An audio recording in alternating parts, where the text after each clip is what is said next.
What's going on, everybody? Welcome to Brutal Planet Comics. I'm your host, Dre the Brute Daniels. Welcome to another episode of the Indie Corner, where I sit down with everybody from the independent community, writers, artists, directors, producers. Doesn't matter if you're in the game, I want to talk to you. So we got ourselves a very special guest. He is one of the creators behind Avalon. Give it up, everybody, for Brandon Starocci. Hello, everybody. And I said it wrong anyway. Starocci. Yes. There you go. Starocci. A lot of tests, but I practiced and still got it wrong. Anyway, what is going on, my friend? How are you? Good. How are you today? Good. Well, first of all, I want to thank you for taking the time to come and talk with me about all your work and all this other great stuff. I look forward to hearing what you got for me. I look forward to being here. It's awesome. Absolutely. So before we get into all the great work that you guys are cooking and cracking on, let's get to know you a little bit, Brandon. So who are you? Where you come from? How did we end up getting here? Okay. Well, I'm Brandon Starocci. I am the creator of Avalon. I work alongside with co-writer Alan Dingfelder and artist Demetrius Nastos.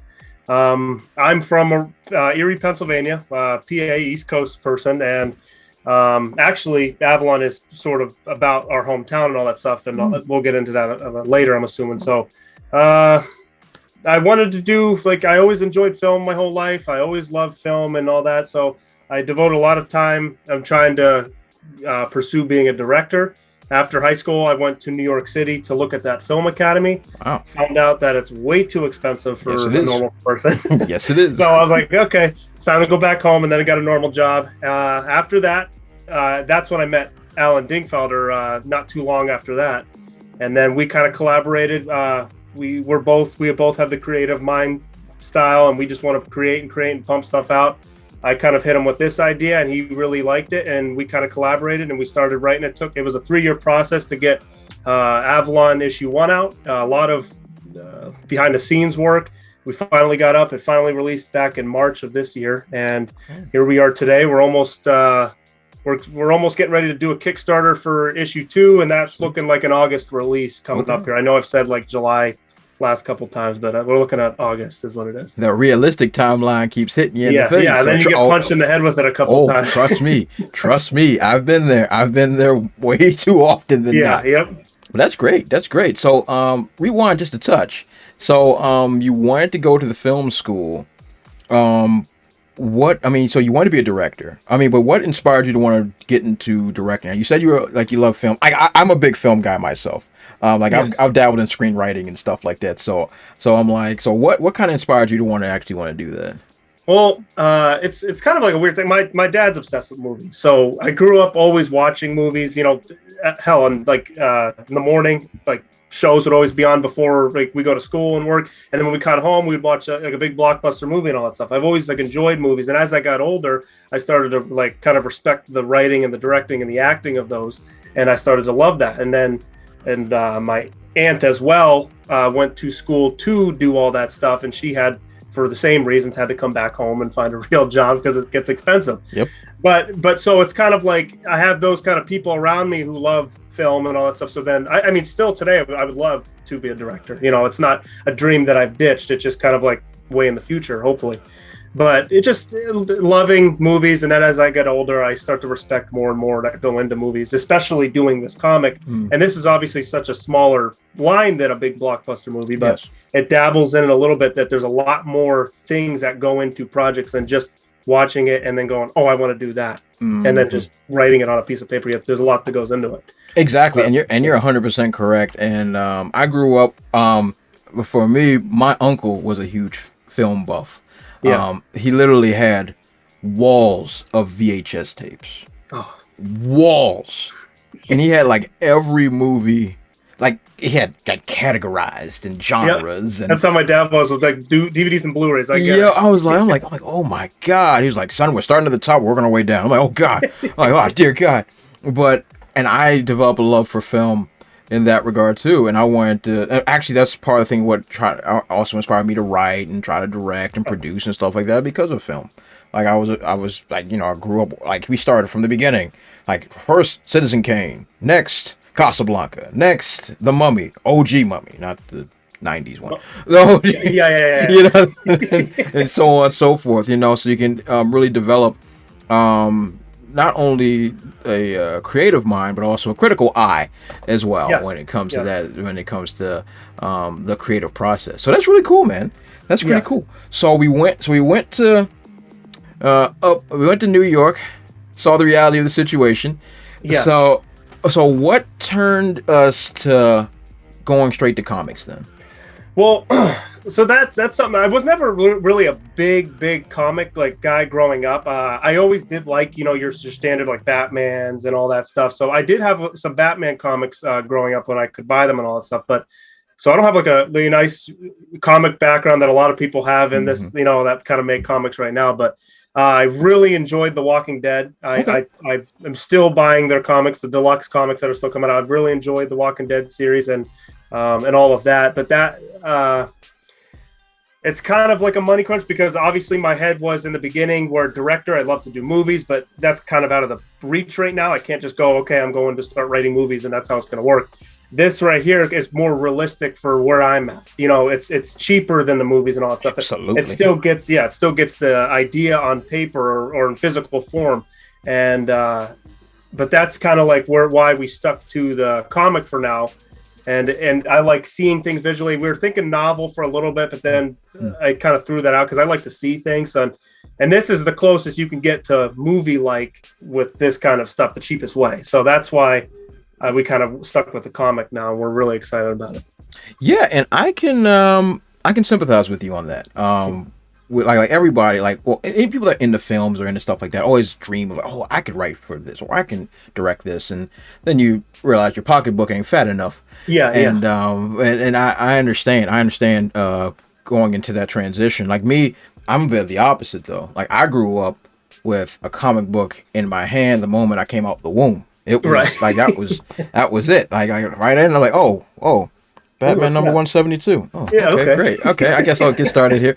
You know, so like I was born in it, molded by it. So you know, it was only like a matter of time before I actually was going to get into the industry. And then when I did, I was like, oh yeah, I guess this is where I belong. You know, yeah, so, right, of course. You know, and but I also a couple of like one of my main comics that I put together, I have written it in a screenplay form.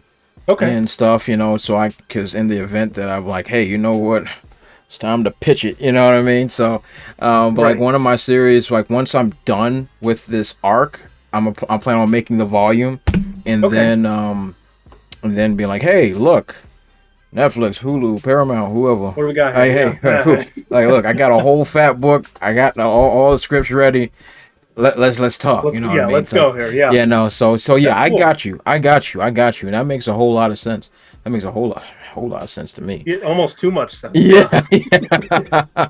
So okay. So let's jump into your work at Touch. Let's talk a little bit about Avalon. So you don't have to get into too many spoilers here and all that great stuff, but so you mentioned that a lot of this was inspired from your hometown in Pennsylvania.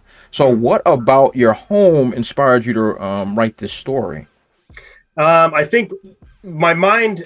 So with the comic, I was thinking zombie genre. Okay, I didn't want to make a typical zombie genre, but I don't want to steer away from too much. I'm not trying to make my own genre here. I'm just trying to make a different story in this genre. And I started thinking, okay, so we got this here, we got that here, we got this here. What's different? So I got obviously a bunch of different variations that we'll hit on, but for the first thing I wanted to incorporate into this is playing with the weather.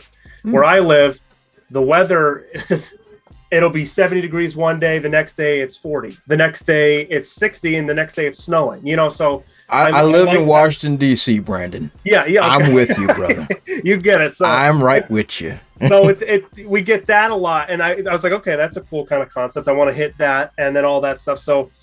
And there's different variations that come up in the future, but Erie is just, I live here. It's the closest to home. And since I'm kind of like starting out in this writing world, actually starting to write out in this writing world, I want to try and bring a lot of me into this and make it feel so real. And that is another reason why we have a lot of confidence in this book here is because me, Alan, are really putting real life into this book, and that's character interactions. That's how they talk. That's like if they need medications or just like real injuries, real stuff, real weather in. And we really know Erie because we were born here and all that stuff. So that's why we kind of chose this rather than going outside of here and not really knowing the area. We're home. We live here. We know it. And that's why we kind of picked Erie. And that makes a whole lot of sense to me. Especially, and I might have, I don't want to misspeak. This is you guys' first comic that you put together. Yes, it's the first comic we are putting out. Yep. Yeah, absolutely. And I think being grounded and building a world, fictional, non-fictional, whichever one may be, building a world around something that you are familiar with, you're able not only to craft the ideas better, but also be able to be like, hey, I can modify it this way. I know what these buildings look like already. Right. So if I want to make this scenario in this warehouse that's down the street from the old gas station, whatever. Yeah. Like you already know how, direction wise, directional wise, like, hey, I know how this format works because I did the exact same thing. Right. I did the exact same thing. Like my first story was smack dab in Washington D.C. It's what I know. So I'm like, hey, Capitol building's here, White House over there, whatever. And I think that's a good way to keep your story grounded as well, especially in levels of realism. So that's really, really cool. So what is this? I've gone through it, and I love the noir-esque bits that's going on in this story here. But as a synopsis, what can you tell us about it?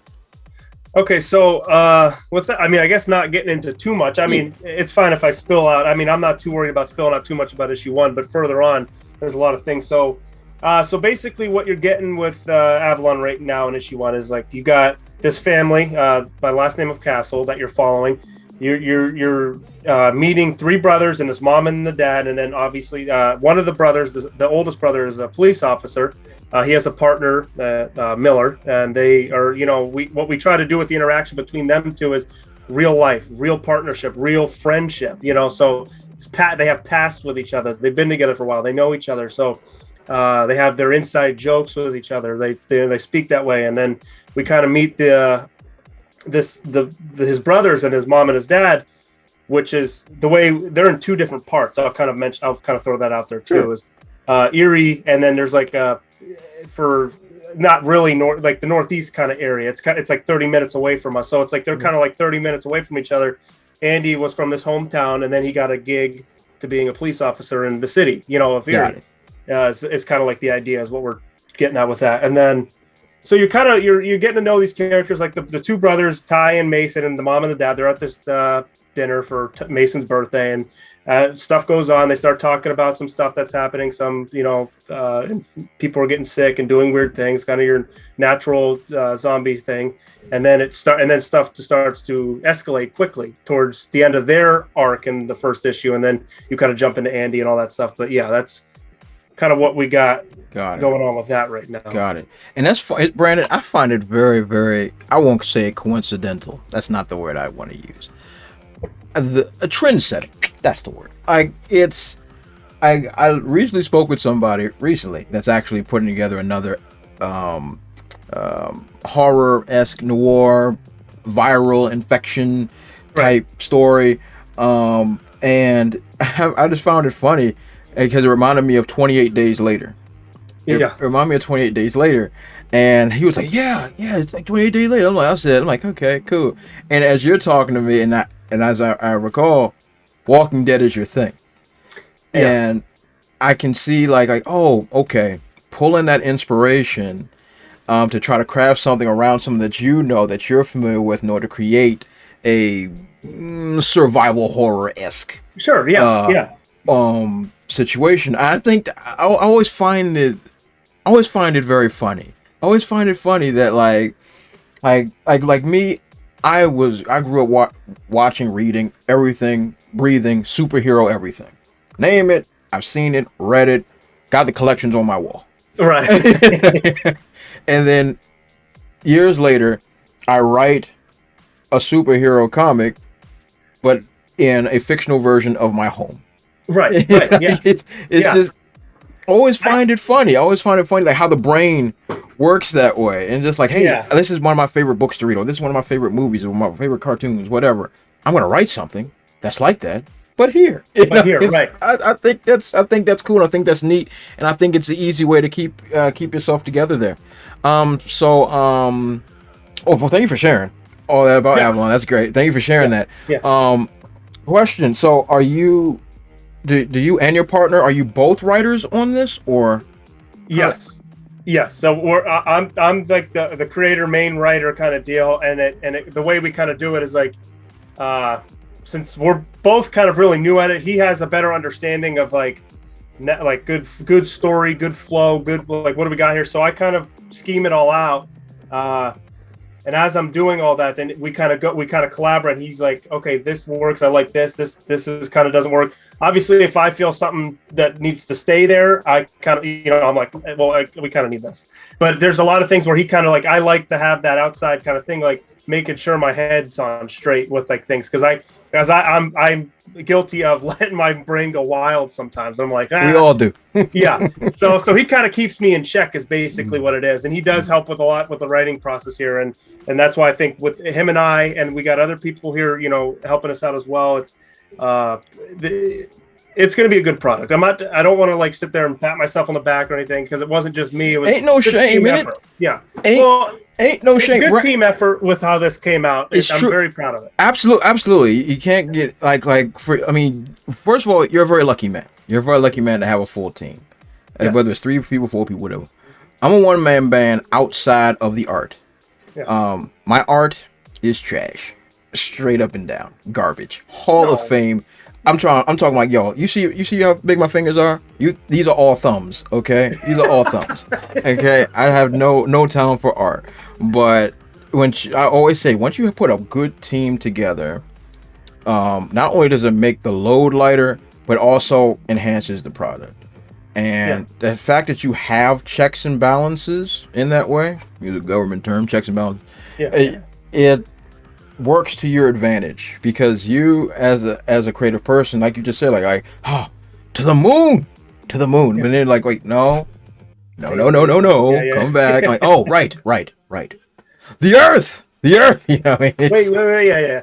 No, I had a bunch of people tell me that, like, because a bunch of people help, different people help me out with other projects, this project as well, as you got to bring it in, because some of those ideas are really good. They're like, oh yeah, let's shoot for it. But again, like when you have so many of them, you're going too many different directions. You want to stay straight. And I've learned that over the last couple of years of working on this project and other projects as well, as having a good team is what you want.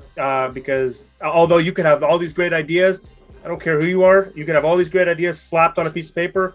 But if you're doing a bunch of different things, you're not going to get a good product, because it's just too much. It's too much for people's heads to process. And if you have, say they're all good ideas, but they don't fit in the puzzle together, but they're still all good ideas, but you just need everything to fit right. And that's why I'm glad to have the team I do around me to kind of put those pieces together that are spilled out on a piece of paper that I do. And what you just said is absolutely correct. You can have literally a whole list of good ideas, and they can all fall flat.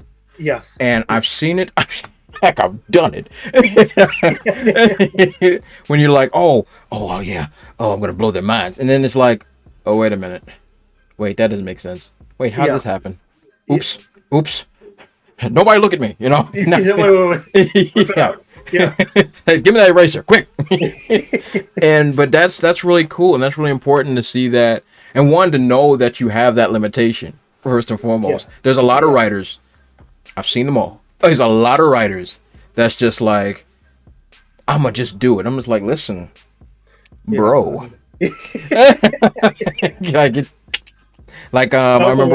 remember a couple years back, I was doing a collaboration with one writer that was overseas and everything, and he's going left and right and up and down. I mean, like, he's putting in the Konami code, you know what I mean? I'm just like, listen, we gotta follow some type of tempo.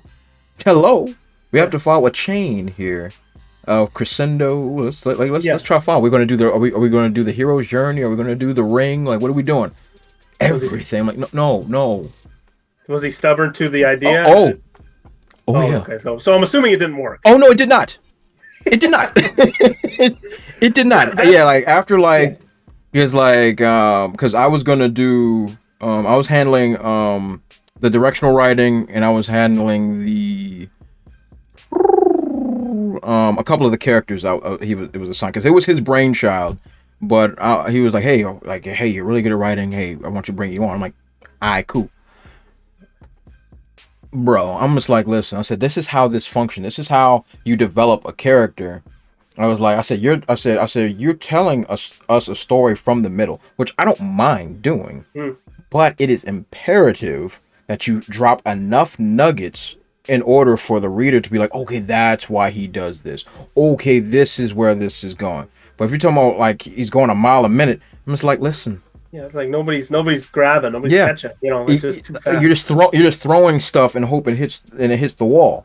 Yeah, but that's not how storytelling works. You have to. Not a good story. Then. Not a good one. That's for sure. And like you can start have a story that's at the end or the middle or the beginning or whatever, but it all has to flow, and we as the audience has to understand why we should care.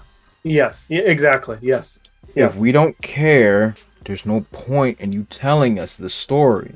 Right. And that's why I think it's very important to have a team or just a co-writer to kind of keep you in check. And it's important if you are writing a story and say you're the head of the story and you do have a team, it's important to be a sponge. Like that's what I try to do as well. I try to be a sponge with whoever I'm with, and they give me ideas. And again, I understand they understand that there are some things that I am stubborn to and I want in this story, but I do take a lot of their information. I do take a lot of their input. On what to put in and take out and all that stuff. But yeah, I think to be a sponge as like the lead kind of creator of something is very important. Agreed. So Brandon, tell us, where can we get our hands on Avalon? You can get us on, we have a Shopify, which is an avaloncomic.myshopify.com. You can buy the issue 1 right now. Also, we have a poster, this poster actually, sweet, on there for $15, I think is what it's selling at right now. And we have a Facebook, Instagram, Patreon, Redbubble, and all that stuff. And all that stuff's on there. We got Avalon, Facebook and Instagram. You just search Avalon Comic. The Redbubble is under 1282 Space Productions. You can buy a bunch of our stuff. You know how Redbubble works. It just you buy anything with the logo on it. Pretty much. Yeah. And the Patreon, it's actually kind of cool right now. We're only doing $1 a month for behind the scenes stuff. We're just kind of trying to get a base for what we have right now. We're not doing too much with the Patreon, but just $1 a month to help us. And we just actually released inking to issue 2 cover. We're just going to do like behind the scenes and like early access kind of material on that for just $1. Well, that's tremendous, man. It sounds like you guys over there are getting it done, burning the candles and all types of ends. That's great, guy, man. I'm feeling. I really like what you guys are doing. I like the story that you're telling here. I love noir. I love suspense. So you know what I mean. Like you guys are doing really good work up there. It's right. You are above me up there. Yeah, we're above you. Up there. Down here, you guys are really doing good stuff, and I can't wait to see what else you guys are cooking up over there. Yeah, issue 2 is going to be very excited. He just got done with the artwork for that. Like I told you, we're looking at an August release right now. We're working on the Kickstarter. That should be out within honestly the next few days here, and that'll obviously be all over our social media and stuff like that. But yeah, we're moving as fast as we can with the resources that we got. Yeah, that sounds about right. But you guys are doing excellent stuff. I will leave all the links to all of Brandon and his team's work in the description section below. Definitely follow them all their social media platforms and check out Avalon. It's a great story. You folks will not be disappointed. So, Brandon, I would like to wholeheartedly thank you so very much for coming on and talking about Avalon and kicking it and chilling with me. It's been a legitimate pleasure, my friend. Same here. I appreciate you having me on here. Oh, yeah. Oh, yes. So, everybody, that is his Brandon Starocci. Got it. There it is. Yes. And you know who I am. You already know who I am. I'm Dre the Brute Daniels. Follow me on all my dope social media platforms. I'll put them right under my face. They're not there yet, but they will be. At the Brute00 on Facebook, Twitter, Instagram, and if I feel like being silly, on TikTok. And don't forget to like, comment, subscribe, and share. This has been the Indie Corner. You all have been awesome, and I will catch you all next time. Also, if you want to support my channel, check out spinwiz.com or download the Spinwiz app and check out my comic series, Trouble. It was written with a lot of love, and it was definitely my favorite comic series to write. I've also written it in English and in Spanish, so whatever floats your boat, I got it for you. Thanks again, and check it out.